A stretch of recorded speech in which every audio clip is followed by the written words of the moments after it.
नमस्कार, all India news में आपलं सहर्ष स्वागत। मैं हूं नजीर मुलानी, आप देख रहे हैं ऑल इंडिया न्यूज।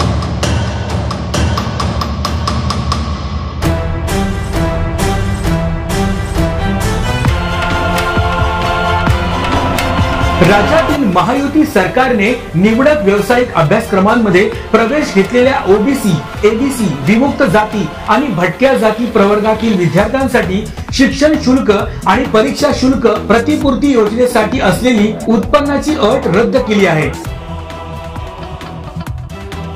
यामुळे आता पालकांचे 8 लाखांपेक्षा अधिक उत्पन्न असलेल्या विद्यार्थ्यांनाही शैक्षणिक शुल्क प्रतिपूर्ती योजनेचा लाभ घेता येणार आहे। पालकांची वार्षिक उत्पन्नाची अट रद्द करण्यात आल्याने आता केवळ नॉन क्रिमिनल प्रमाणपत्र सादर करावे लागणार आहे। महायुतीच्या या क्रांतिकारक निर्णयाचं ओबीसी समाजाकडून मोठ्या प्रमाणात स्वागत करण्यात आलं आहे।